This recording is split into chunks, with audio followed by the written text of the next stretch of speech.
And during the Civil War, King Charles I, who was eventually beheaded, was a regular visitor at the time of his own world's end after his defeat by the Puritans. And Eliot calls Charles in this poem a broken king. And this poem takes place in winter. Each poem has had a season. And this speaks of a time and a place we all go at our own world's end. And that world's end can happen several times during a lifetime or at the end of our life. And fire is the element here, which is unexpected for winter.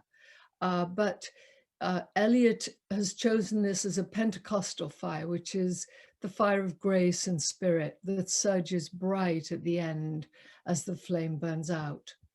So, Little Gidding.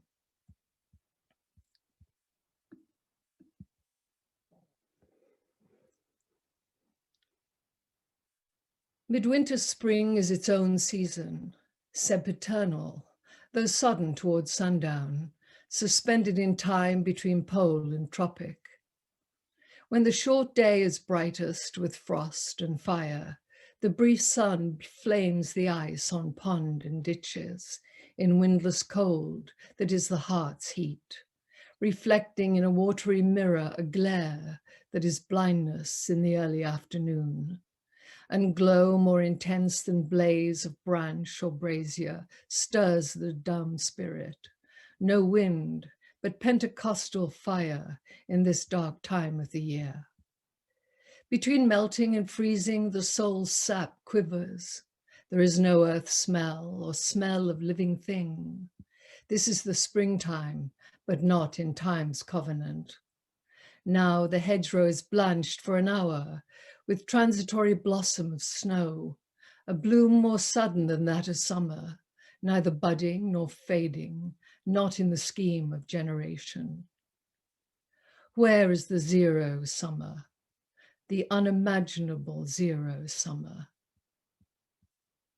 If you came this way, taking the route you'd be likely to take from the place you'd be likely to come from, if you came this way in Maytime, you would find the hedges white again in May, with voluptuary sweetness.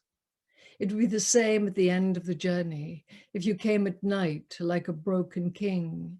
If you came by day not knowing what you came for, it would be the same.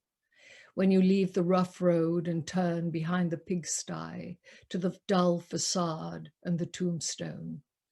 And what you thought you came for is only a shell, a husk of meaning, from which the purpose breaks only when it is fulfilled, if at all. Either you had no purpose, or the purpose is beyond the end you figured and is altered in fulfillment. There are also other places, which also are the world's end, some at the sea jaws or over a dark lake, in a desert or a city, but this is the nearest in place and time now and in England. If you came this way, taking any route, starting from anywhere, at any time or any season, it would always be the same. You would have to put off sense and notion. You are not here to verify, instruct yourself, or inform curiosity, or carry report. You are here to kneel where prayer has been valid. And prayer is more than an order of words, the conscious occupation of the praying mind, or the sound of the voice praying. And what the dead had no speech for when living, they can tell you being dead. The communication of the dead is tongued with fire beyond the language of the living. Here, the intersection of the timeless moment is England and nowhere, never and always. Midwinter spring is a provocative idea a theme of blending past and future in the present. And it also invokes this beautiful idea of blossoming at the time of dying, not in May, but this sudden bloom fading outside of time's covenant at the end, at the year's end, the life's end. And this brief fire of winter and life's end versus zero summer this endless time of pure infinite potential versus this end that is urgent, that creates urgency now to realize and produce where we're able to waste time before. And so we're realizing narratives, self-intentions, meanings, purpose, as transitory as blossoms that soon fade in the hedgerow. Sense and notion, self-instruction, reasons, illusion. We're here to bear witness and abide in these timeless moments out of time. So this is movement 2. Ash on an old man's sleeve, as all the ash the burnt roses leave. Dust in the air suspended marks a place where the story ended. Dust in-breathed was a house, the wall, the wainscot, and the mouse, the death of hope and despair. This is the death of air. There are flood and drought over the eyes and in the mouth, dead water and dead sand contending for the upper hand. The parched, eviscerate soil gapes at the vanity of toil, laughs without mirth. This is the death of earth. Water and fire succeed the town, the pasture and the weed. Water and fire deride the sacrifice that we denied. Water and fire shall rot the marred foundations we forgot of sanctuary and choir. This is the death of water and fire. In the uncertain hour before the morning, near the ending of interminable night, at the recurrent end of the unending, after the dark dove with flickering tongue had passed below the horizon of his homing, while the dead leaves still rattled on like tin over the asphalt where no other sound was, between 3 districts whence the smoke arose, I met one walking, loitering and hurried as if blown towards me like the metal leaves before the urban dawn wind unresisting. And as I fixed upon the downturned face that pointed scrutiny with which we challenged the first met stranger in the waning dusk, I caught the sudden look of some dead master whom I had known, forgotten, half recalled, both one and many, in the brown-baked features, the eyes of a familiar compound ghost, both intimate and unidentifiable. So I assumed a double part and cried, and heard another voice's cry, "What, are you here?" Although we were not. I was still the same, knowing myself, yet being someone other. And he, a face still forming, yet the words sufficed to compel the recognition they preceded. And so, compliant to the common wind, too strange to each other for misunderstanding, in concord at this intersection time of meeting nowhere, no before and after, we trod the pavement in a dead patrol. I said, "The wonder that I feel is easy. Yet ease is cause of wonder, therefore speak. I may not comprehend, may not remember." And he, "I'm not eager to rehearse my thoughts and theory, which you have forgotten. These things have served their purpose, let them be. So with your own, and pray they be forgiven by others, as I pray you to forgive both bad and good. Last season's fruit is eaten, and the full-fed beast shall kick the empty pail. For last year's words belong to last year's language, and next year's words await another voice. But as the passage now presents no hindrance to the spirit, unappeased and peregrine, between 2 worlds, become much like each other. So I find words I never thought to speak, in streets I never thought I should revisit when I left my body on a distant shore. Since our concern was speech, and speech impelled us to purify the dialect of the tribe and urge the mind to aftersight and foresight. Let me disclose the gifts reserved for age, to set a crown upon your lifetime's effort. First, the cold friction of expiring sense without enchantment, offering no promise but bitter tastelessness of shadow fruit as body and soul begin to fall asunder. Second, the conscious impotence of rage at human folly, and the laceration of laughter at what ceases to amuse. And last, the rending pain of reenactment of all that you have done and been, the shame of motives late revealed, and the awareness of things ill done and done to others' harm, which once you took for exercise of virtue.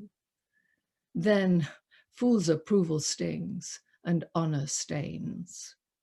From wrong to wrong, the exasperated spirit proceeds, unless restored by that refining fire, where you must move in measure like a dancer.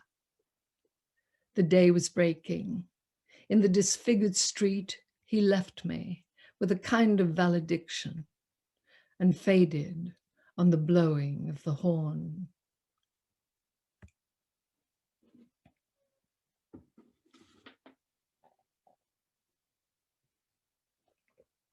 So this is speaking of, obviously, he's speaking to a former self, talking about his former self is reminding him that nothing remains, everything is new, and we cannot refer back to what's dead and gone.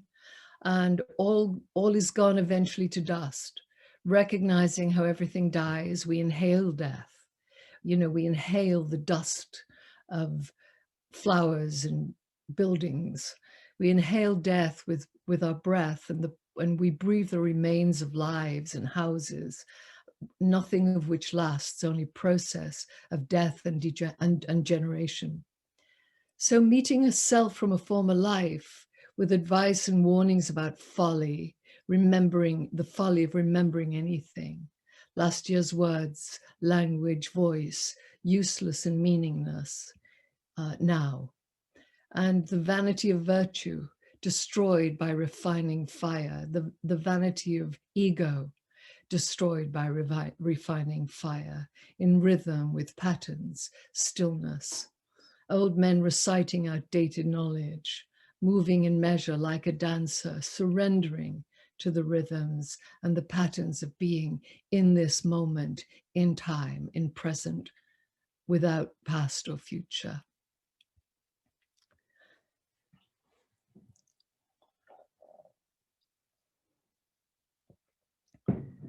So this is movement number 3. There are 3 conditions which often look alike, yet differ completely, flourish in the same hedgerow. Attachment to self and to things and to persons, detachment from self and from things and from persons, and growing between them indifference, which resembles the others as death resembles life, being between 2 lives, unflowering between the live and the dead nettle. This is the use of memory for liberation, not less of love, but expanding of love beyond desire, and so liberation from the future as well as the past. Liberation, not less of love, but expanding of love beyond desire, and so liberation from the future as well as the past. Thus, love of country begins as attachment to our own field of action, and comes to find that action of little importance, though never indifferent. History may be servitude, history may be freedom. See, now they vanish, the faces and places, with the self which as it could loved them, to become renewed, transfigured in another pattern. Sin is behovely, but all shall be well, and all manner of things shall be well. If I think again of this place and of people, not wholly commendable, of no immediate kin or kindness, some of peculiar genius, all touched by a common genius, united in the strife which divided them. If I think of a king at nightfall, of 3 men and more on a scaffold, and a few who died, forgotten in other places, here and abroad, and of one who died blind and quiet. Why should we celebrate these dead men more than the dying? It is not to ring the bell backward, nor is it an incantation to summon the spectre of a rose. We cannot revive old factions. We cannot restore old policies or follow an antique drum. These men and those who oppose them and those whom they opposed accept the constitution of silence and are enfolded in a single party. Whatever we inherit from the fortunate, we have taken from the defeated what they had to leave us, a symbol perfected in death. And all shall be well, and all manner of things shall be well, by the purification of the motive in the ground of our beseeching. This whole passage, this whole verse suggests the Buddhist idea of attachment, desire, indifference, death existing between 2 lives.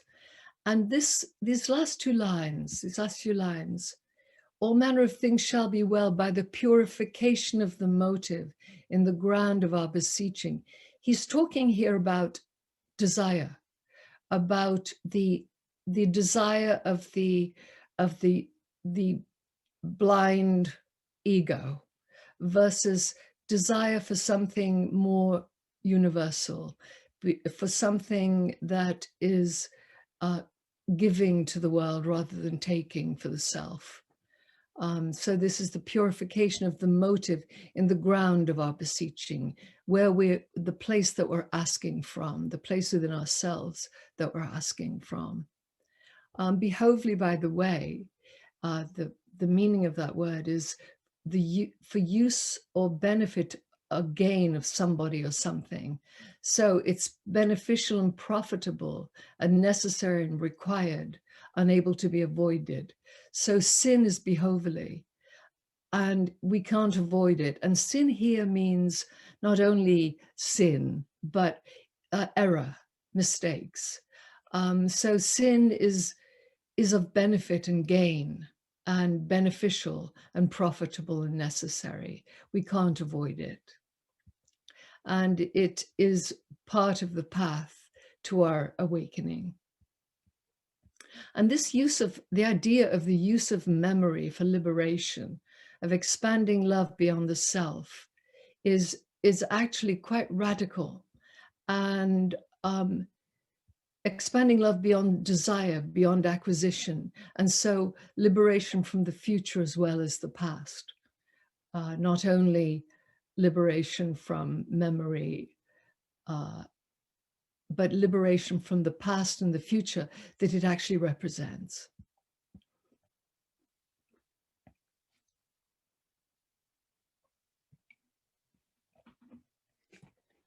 This is number 4. The dove descending breaks the air with flame of incandescent terror, of which the tongues declare the one discharge from sin and error. The only hope, or else despair, lies in the choice of pyre or pyre, to be redeemed from fire by fire. Who then devised the torment? Love. Love is the unfamiliar name behind the hands that wove the intolerable shirt of flame, which human power cannot remove. We only live, only suspire, consumed by either fire or fire. The fire he's talking about is the fire of love and redemption, or suffering and despair. And this choice of pyre or pyre, you have to choose. You have hope or despair. You have sin and error. You have love or hate or indifference. Choose. There's going to be a fire no matter what. So choose your pyre. It's your own choice. And this, who devised the torment? Love, the intolerable shirt of flame, that connection we have to everything around us, which is often extremely painful. We only live, only suspire meaning breathe, consumed by either fire or fire. Again, choose. And number 5, the last poem in the 4 quartets. What we call the beginning is often the end, and to make an end is to make a beginning. The end is where we start from, and every phrase and sentence that is right, where every word is at home, taking its place to support the others, the word neither diffident nor ostentatious, an easy commerce of old and new, the common word exact without vulgarity, the formal word precise but not pedantic, the complete consort dancing together. Every phrase and every sentence is an end and a beginning, every poem an epitaph, and any action is a step to the block, to the fire, down the sea's throat, or to an illegible stone. And that is where we start. We die with the dying. See, they depart and we go with them. We are born with the dead. See, they return and bring us with them. The moment of the rose and the moment of the yew tree are of equal duration. A people without history is not redeemed from time, for history is a pattern of timeless moments. So while the light fails on a winter's afternoon in a secluded chapel, history is now and England. With the drawing of this love and the voice of this calling, we shall not cease from exploration. And the end of all our exploring will be to arrive where we started and know the place for the first time. Through the unknown, unremembered gate, when the last of earth left to discover is that which was the beginning. At the source of the longest river, the voice of the longest river, the voice of the hidden waterfall and the children in the apple tree.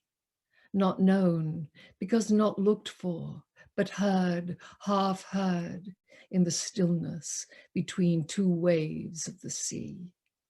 Quick now, here, now, always. A condition of complete simplicity, costing not less than everything. And all shall be well, and all manner of things shall be well, when the tongues of flame are enfolded into the crowned knot of fire, and the fire and the rose are one.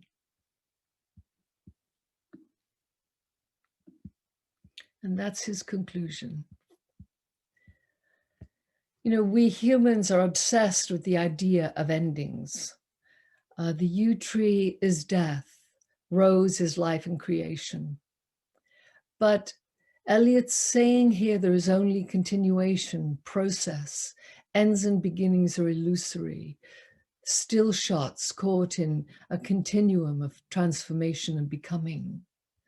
Being, he suggests here that being is actually always a state of never-ending becoming, the Buddhist view of reification.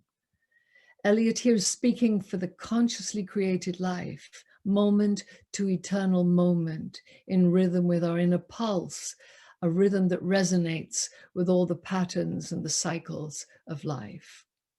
And we find it in stillness. We find that movement, that rhythm, that resonance in stillness.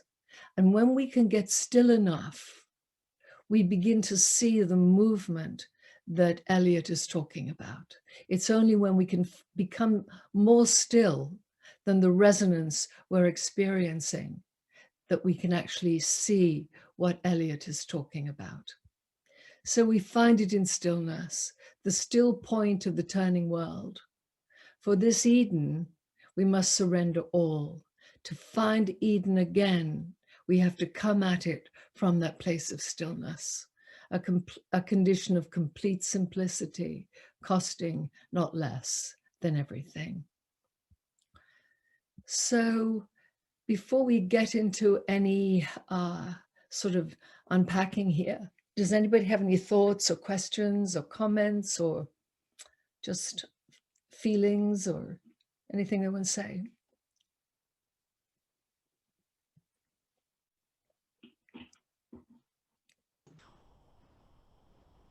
All donations gratefully received. Okay, yeah. Yes, Dorothy? Yeah. Let me see if I can unmute her. Hold on one second. Okay. He's referring to what the Buddhists think of as emptiness. Yes, he is. Yes, exactly. Yes.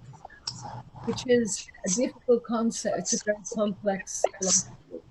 And when people speak of emptiness, they think of empty, but it's a very complex philosophy. Empty is full. Empty is full. The paradox is. Exactly. Yeah. And interestingly enough, the philosophy of emptiness, which was built on the Buddha's work by Nagarjuna, and then eventually refined by a Tibetan master in the 13th century, has become the foundation of all modern philosophy, post-Kantian philosophy. It's the foundation of all post-Kantian contemporary philosophy. Je Tsongkhapa is the Tibetan monk who refined the whole concept of emptiness, the whole philosophy. So so this is something that kind of has infiltrated our consciousness, you know, but we don't know how and why, but it's here. It's been infiltrating our consciousness since the 20s and 30s. But also that wonderful statement, in the end, you see the beginning and know it for the first time. Yes, you come That's such... to the place you started and know it for the first time. Yes, yes. It's beautiful. Oh. You know, that actually happens also when we go personally through transformative experiences.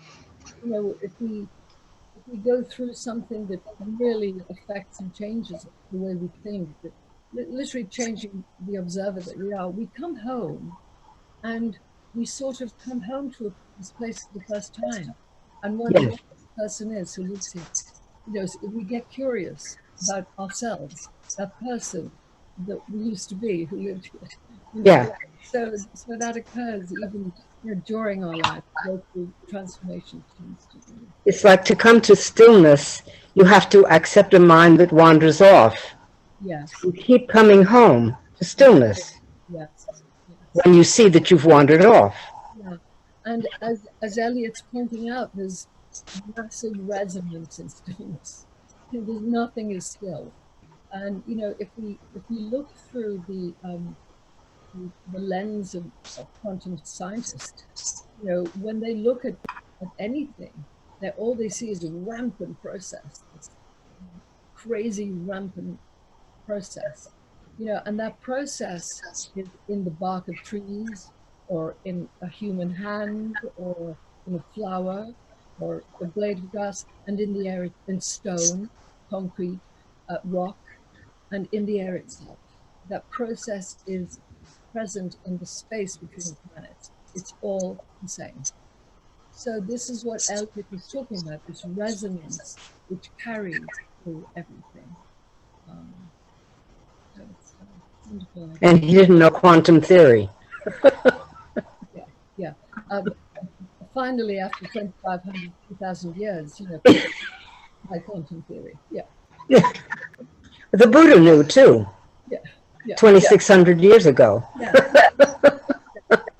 And you know, they knew when you have direct experience, you see the rampant process in the tree trunks, and you see the joy in the leaves. You experience it. You experience the children's laughter. You know. And the interconnectedness of everything. Yeah, yeah, yeah.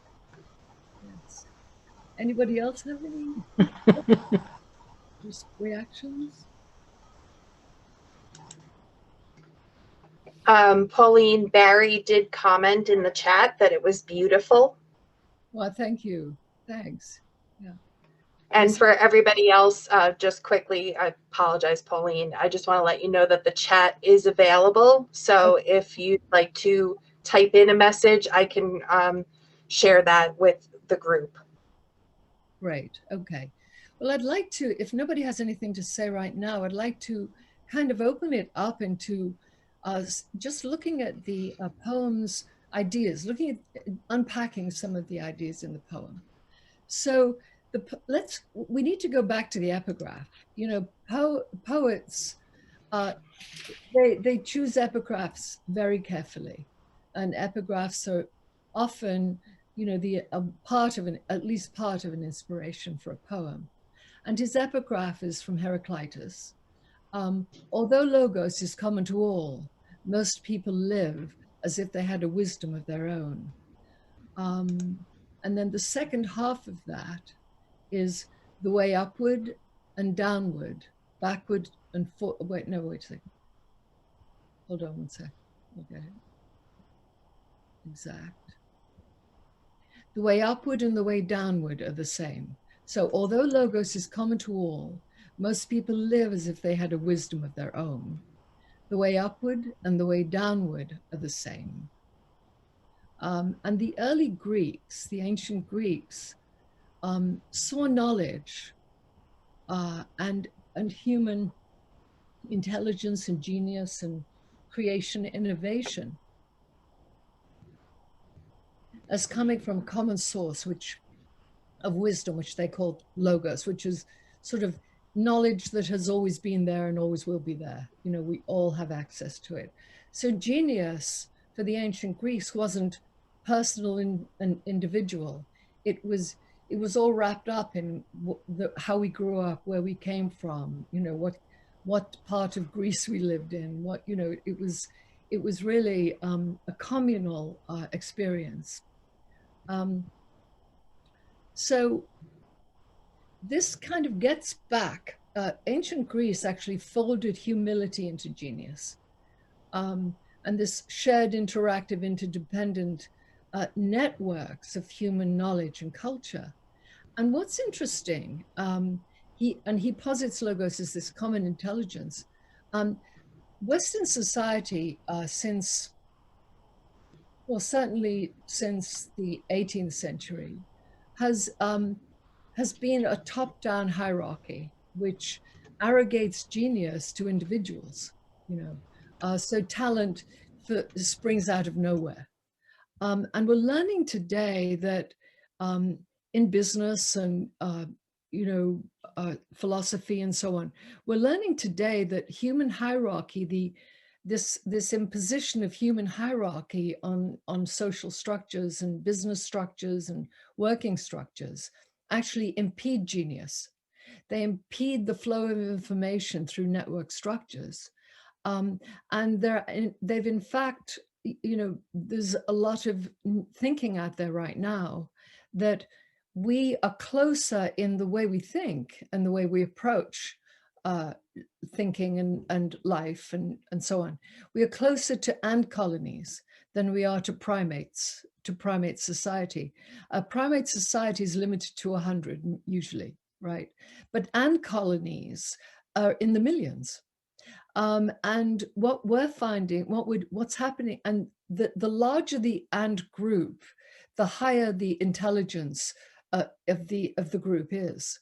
So what we're finding now is through the internet via tech, humans are beginning to network in the millions, just like ant colonies. So what's happening is that our growth and learning is advancing at rates that we've never seen before in human history, in our history, in modern history. So what's happening here is that we're going back in a way to ancient ideas, and we're shedding the ideas of early science and early philosophy, and going back to these more ancient ideas. The more we learn about our world, so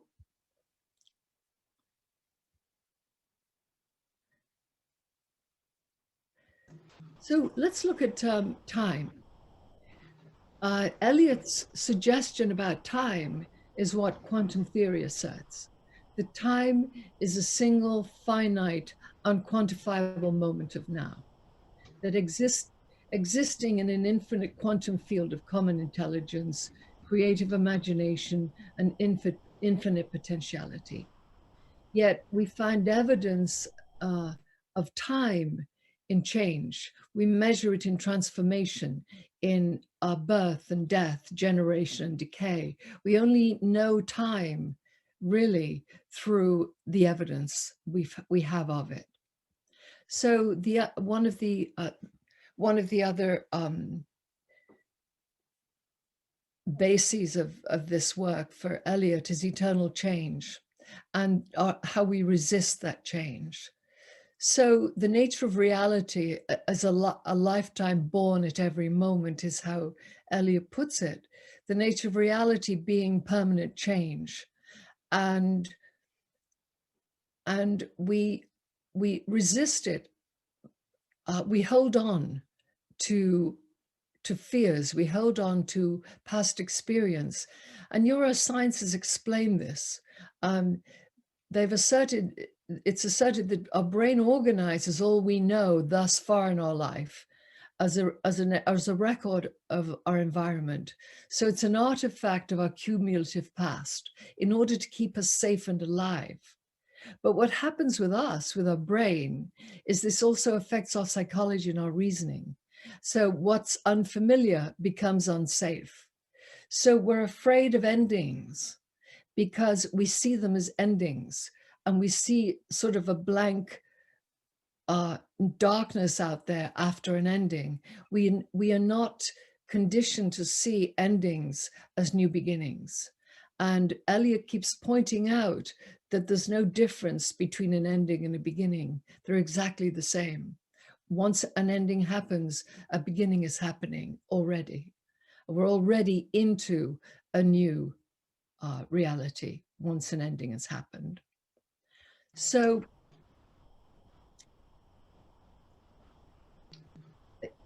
one of the lines in the poem, he's when in 2, I believe, when he's talking about the passengers getting on the train, and he's talking about the passengers who left the station.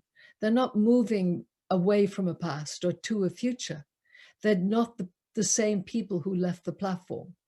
They're already different people who left than those who left the platform, and they're already. And when they arrive, who they are now will no longer be there. They will become different people when they arrive on the next shore, to the next terminus.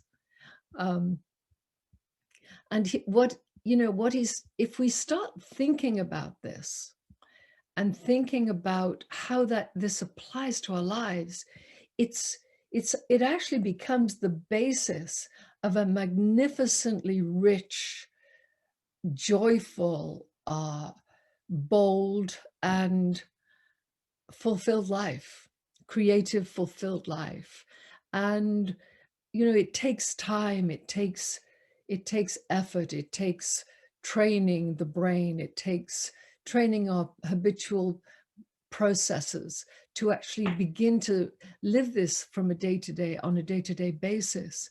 But Eliot is showing us that it's possible.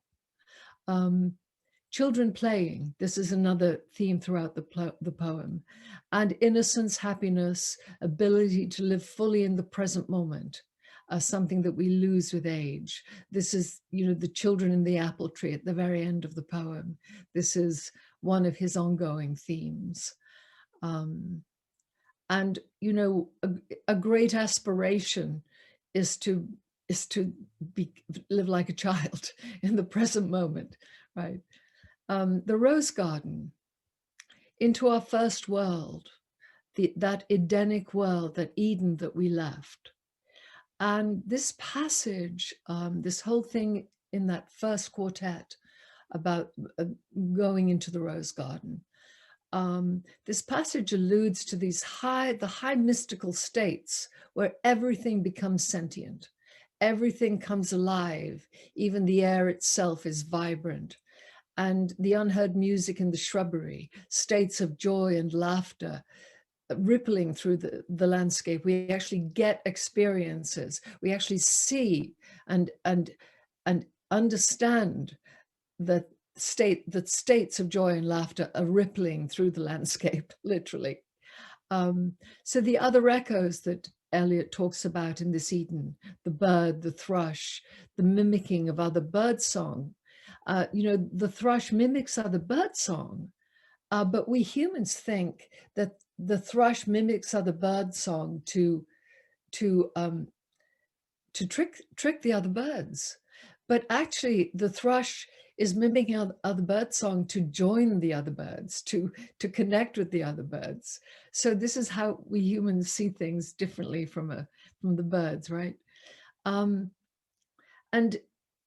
in that first poem, The Unseen I-Beam, this is a Greek reference to the ancient Greek theory that beams of light, and this is interesting because quantum theory now and neuroscience has shown us that we actually project what we're seeing.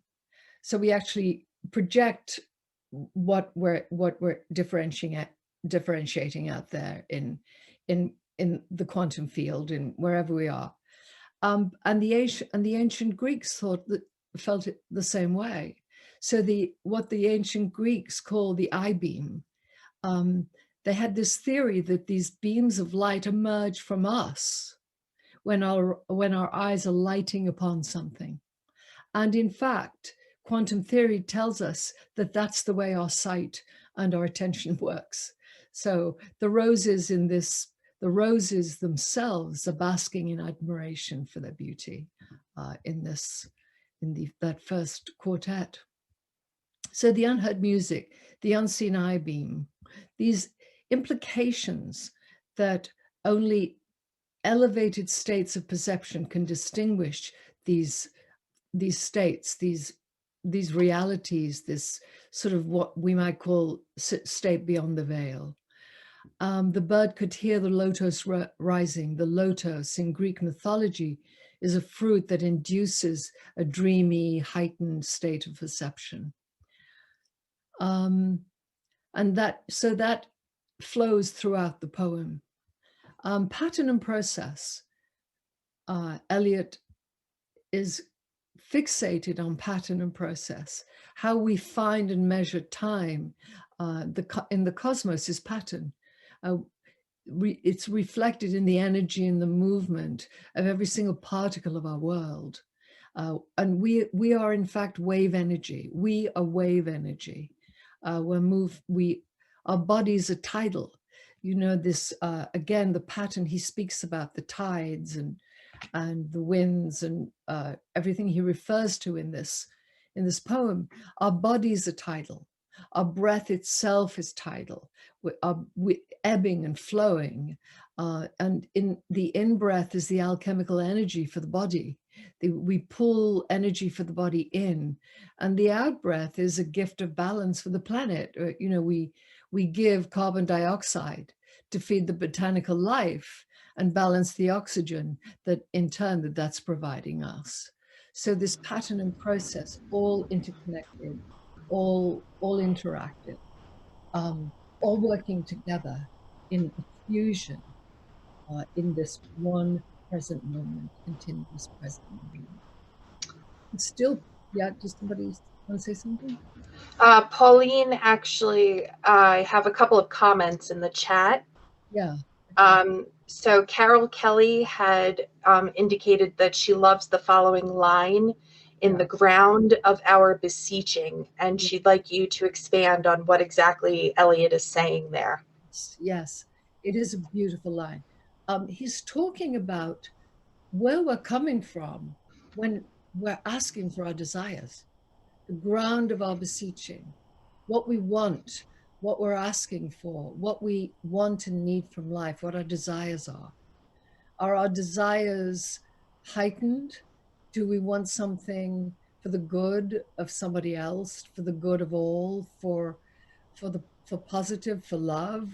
Or do we want, do we want to take what we can get? Do we want, are our communications transactional, or are they meant to offer something valuable? So the ground of our beseeching is where we stand when we're approaching all that is for what we want, when we're asking for what we want. And then I actually have a comment from Barry, and he asked if you could please share a bit of your firsthand experiences that have given you these deep insights into process.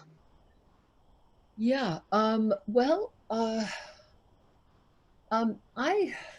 had brushes with spiritual experiences, since my early 20s, and every time I had those brushes, I kind of got into them for a while, but I didn't want to give up my ambitions.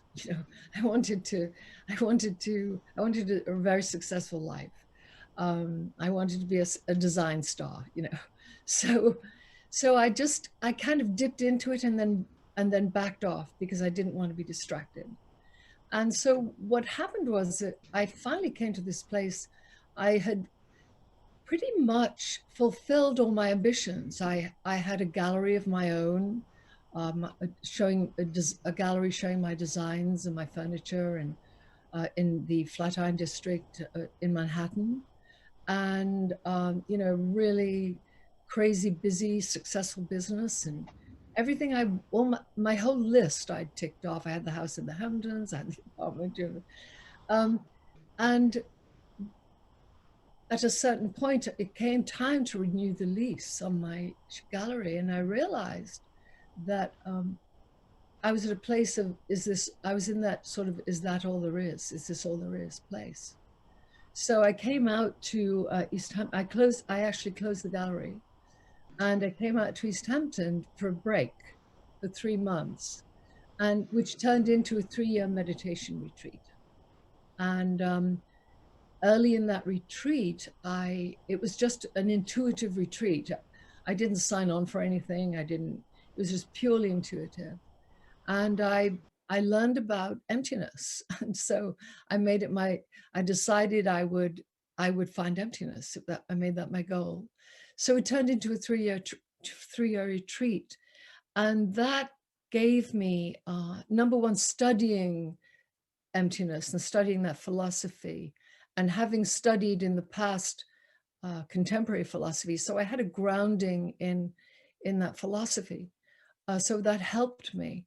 But I actually found those, some of the experiences that Eliot is talking about, seeing what you might call beyond the veil, experiencing the sound of children's laughter in the foliage.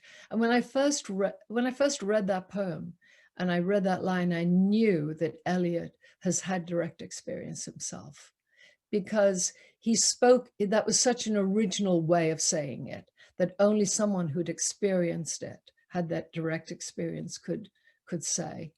So so that really transformed my entire life, and in a great way. I won't say that the past was not great. The past was great while it was there, while it mattered in that way. But I would have to say that these experiences transformed my life and changed the trajectory of my life, which is doing stuff like this, and writing and sharing this with other people. So yeah, that's. And then I have one more comment that popped up on the chat. Barry said thank you. And Andreas has commented, Pauline, the internet seems to indicate you've had a remarkable journey. Can you give us a glimpse into what now and what's next? Wow. Well, yeah, I want to do stuff like this. I want to distill my experience to create a way in for other people who are just ordinary people going about their lives, you know, like me, to actually find this for themselves. And what this does is it allows us, it gives us, we talked about last week, we talked about audacity. It gives us a kind of audacity to claim a remarkable life. And by remarkable life, I mean a life in flow. I mean a life that is successful by our own lights, that wherein we find joy and expansion in our day-to-day, where creativity is present for us all the time, where we live in a state of flow. And so what's possible out of this is a life where we have the courage to, before everything I did was connected to commerce, you know, design and create, all my creative efforts were connected to commerce. And so now I have the audacity to take the risk of creating something for itself and expecting that to bring success, to bring a life that is livable and sustainable. And so I think that anybody who has a dream that they haven't fulfilled, this kind of experience is absolutely a gift.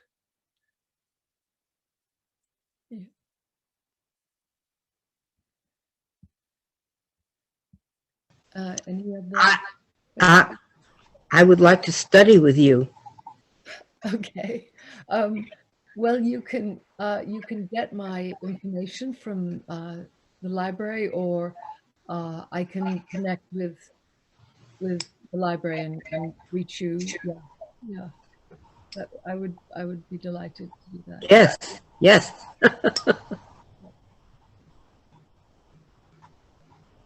Exciting. Yeah. So, anybody else have any questions or thoughts? Because I have a few more sort of notes here. It looks like Dee made a comment. Did T.S. Eliot make a living as a poet? Yes, he did. Yes, and he was also a professor. You know, he taught, he lectured and taught at Cambridge, among other places. But he did make his living from poetry. Yes, yes, yes. He was, I think, in early in his life, and if Carol Stone is here, she'll probably know better. I think in the beginning he was something like an accountant or something, or he worked in an office, a bookkeeper or something. I don't know. So he was really, it was really quite an unlikely journey for a guy like Eliot to that this poem represents. Yeah. Okay. Yeah. Looks like Romero said, you might have talked about this at the first session, and if so, sorry for the repeat. Yeah. But if each part is a quartet, how is quartet defined?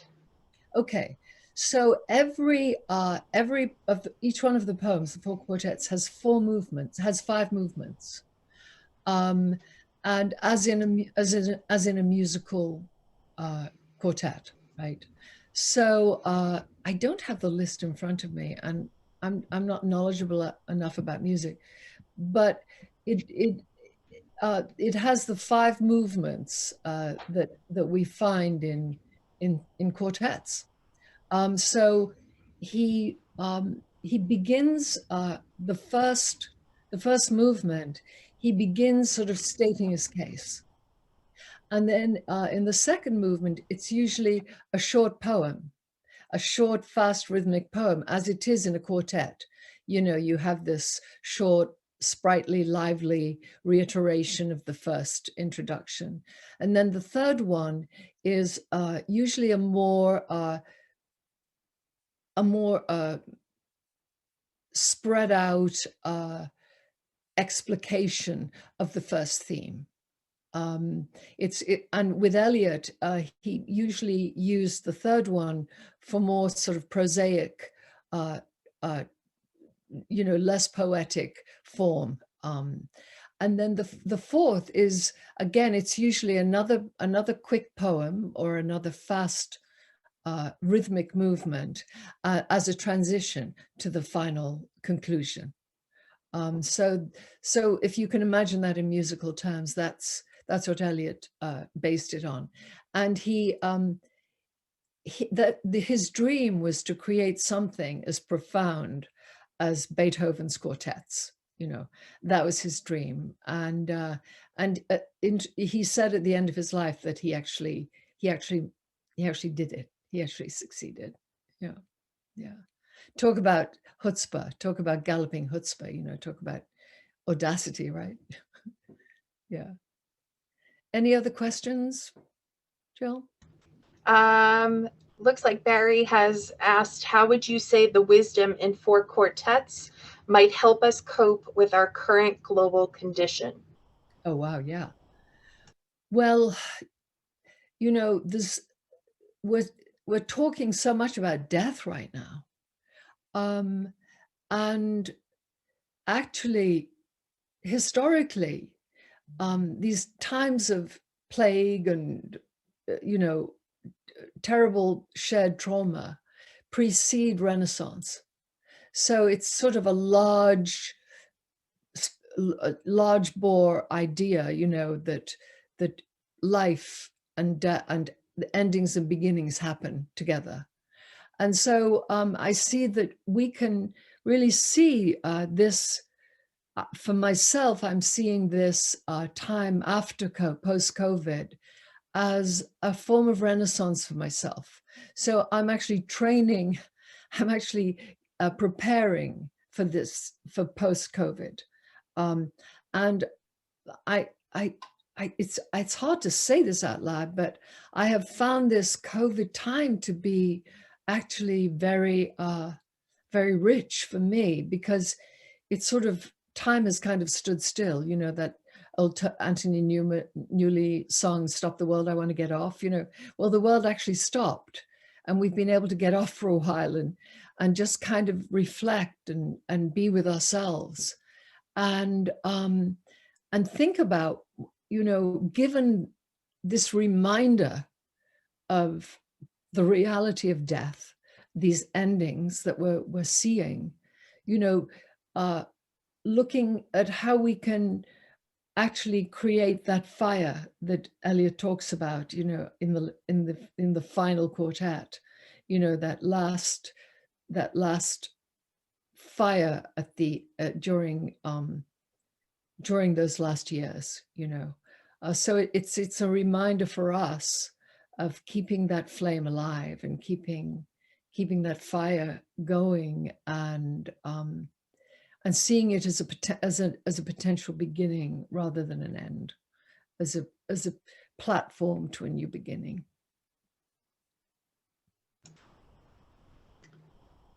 looks like you're caught up on the chat questions, Pauline. Right. Okay. Super. So, so just a few more notes here. So, the still point. At the still point, Eliot keeps stressing this about the still point. And we talk about, you know, we see seeming stillness in nature. But there's the still point of meditation. If we're in deep meditation, when we find that stillness, that's when the resonance happens. That's when we start pulsating in resonance, when we start feeling what's around us.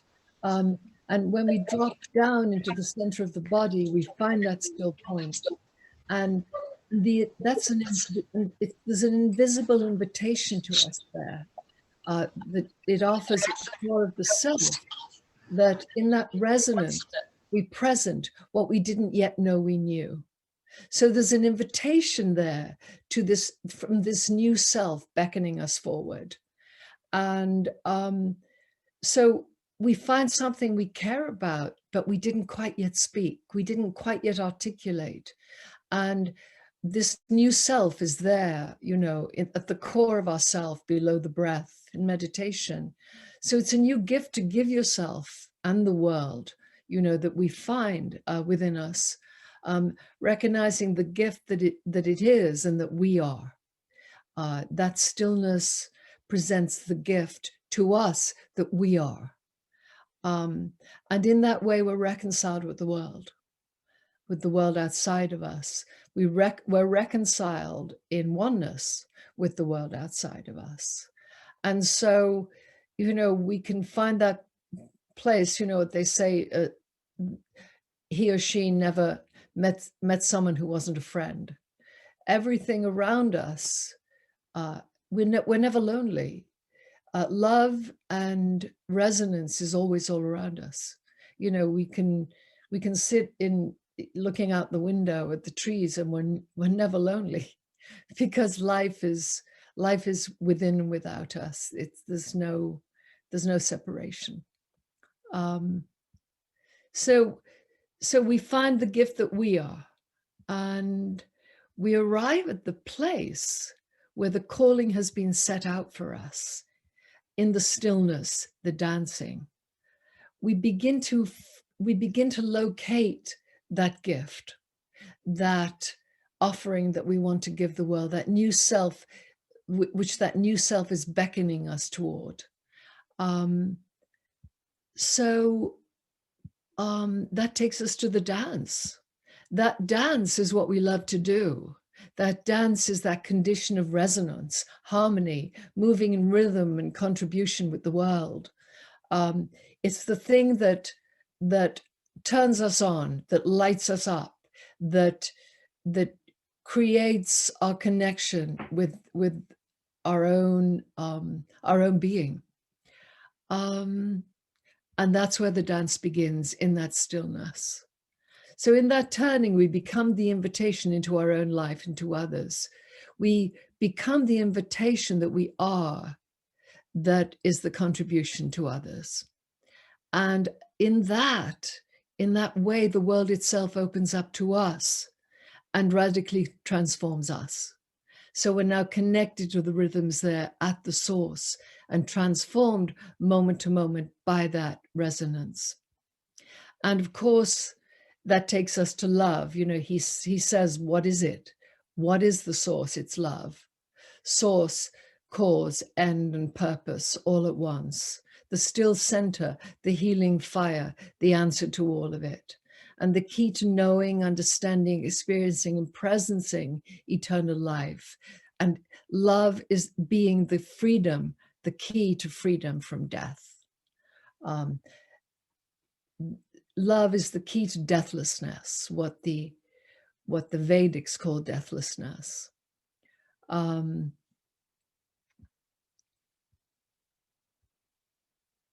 when love is present for us, there is never aloneness. We are interconnected. We know our interconnection. We know our presence. We're not lonely. Now, this is interesting about memory.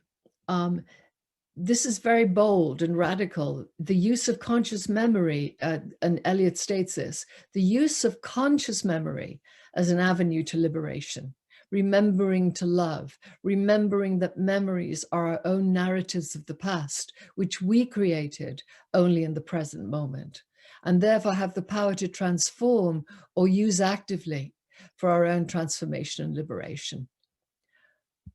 Humility. We talked about humility early on. Is Dee here? Yeah. Dee asked some questions about humility.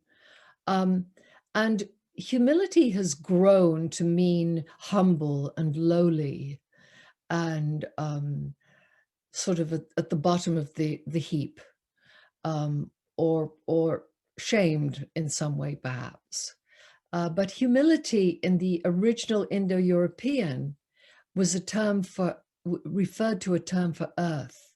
Humility being grounded in the earth, connected to the earth, rooted. And so the Latin and French added ideas of hierarchy, humbleness, lowliness to it in the Latin and French language, which English then borrowed back from them. Eliot references it as the base condition of all we are. Human would not exist without humility, because the fundament of our life lives in the earth. Without the earth, we don't exist. In ego, we forget that we're part of and rooted and inseparable from the earth. Despite sci-fi, there's no way we can get along without the earth. So humility brings us back from the ego into our earth-based, grounded source of self. And here's where Audacity comes in. Again, Audacity was one of those words that was modified from the original. The origin of Audacity is audax, which is a noun, in medieval Latin, which speaks about boldness and courage and valor and heroism and dynamism, noble daring, vigor and animation. And the ancient Romans, for the ancient Romans, audacity was the greatest symbol of nobleness and courage, nobility and courage. And in the late century, when it was imported into medieval England, in the 15th and 16th century, it began to mean, and which was becoming an extremely hierarchical, really a fiefdom. So audacity, nobody but the nobles and royalty were allowed audacity. And the meaning of the word audacity became insolence, rudeness, disrespectful behavior, impudence, and presumption. So audacity is the fundament of any departure from this plodding, fearful life that we're trained into. We're trained into by our brain, and we're trained into by our society. Don't forget that the Industrial Revolution was a spin-off from this serfdom in the English medieval, in the English 1500s and 1600s. So it requires a conscious audacity. We need to take audacity back.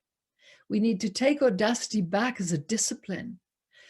To create a conscious discipline, to create a life of dynamic, moment-to-moment present that Eliot alludes to. This dynamic, moment-to-moment state of present that Eliot is referring to. And this is how we create the life that we want, through addressing it from this place of, yes, I can, I'm grabbing it, and I'm going for it. Quantum law reflects what Eliot is saying in this work. about time being a single, eternal, unquantifiable moment of now. And we're creating our own experience and reality moment to moment on the razor's edge of life by the selections we make from an infinite field of possibility.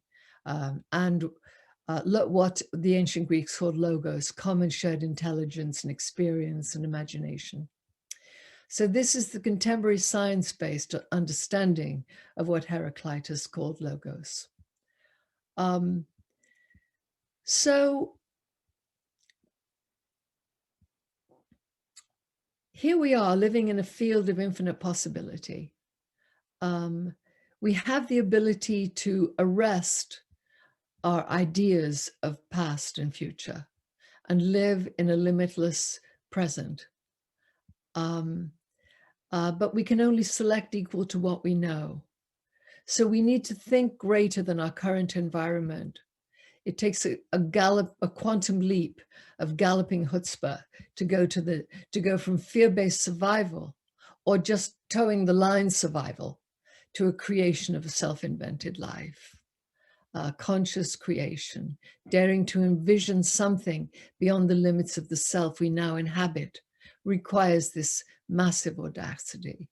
And great leaders, thinkers, anyone who's lived a created, connected life with a vision, has begun with a vision that they can't see yet or know in their senses, but they live that vision as if that reality were present. They think about it so clearly that their brain has already changed to look like the event has already happened before it happens. So we can live into a future state that already exists in the quantum field and fall in love with it as though it's already happening now. And that pulls us forward into the life of our new becoming. And all shall be well. All is well, and the fire and the rose are one. And it's all there for us. Post-COVID, there's going to be a huge renaissance. I can't tell you how much I've enjoyed this. I didn't want to just write that because I couldn't convey my enthusiasm, even though I am only a little bit more advanced than I was 2 years ago. The new Renaissance gave me more hope than about anything I've heard lately. Because Yes. COVID aside, the world is not in very good shape. Yes. So I really do appreciate that, and I'm so glad. And just for your own information, you might be interested in the book that I was given and I'm reading right now called The Time of Our Singing. Are you familiar with that book? I'm not. It's written by the same author that won some kind of prize for the Over story, which is a little bit more recent. Okay. One of the main characters is a physicist, a quantum physicist in it. And so a good portion of his contribution is about time. Of course, I can't understand any of that either, but people who like that sort of thing. And Right. it makes Well, sense. I'll make note of it. Okay. Yes. I can't give you his name, but it's called The Time of Our Singing. Thank you, Anne. Sure. Maybe one day we'll be up in your neck of the woods and can meet you. Yes, and the library will be open. We would love that. Would be wonderful. We're coming from Louisiana, but Oh, wow. You're that just get a fly. I am so delighted and so moved by somebody who walks her talk. Mhm. Rare, rare, rare. I am deeply moved by being with you. This has been a remarkable journey. It was lyrical, it was musical. I mean, your voice is just so beautiful for us to be draped and adorned with the magnificent melody of your voice. And then to bring meaning to something that I would still in the long run say is very abstract. You know, on a first round, this is truly my first round with this, but you know, to try to bring coherence to that Mad Hatter, I'll say it again, that Mad Hatter extravaganza, it was just remarkable. And then for you to use that as your launch pad for the synthesis of so much diverse thinking that you have brought to the equation, well, not to the equation, to the poem, let me say it like that. It just was just a truly holistic, unique, extravagant experience. Well, And thank you so much. Thank you. And just in case you didn't get it, Dea's a poet. It's been a wonderful experience. Well, thank you.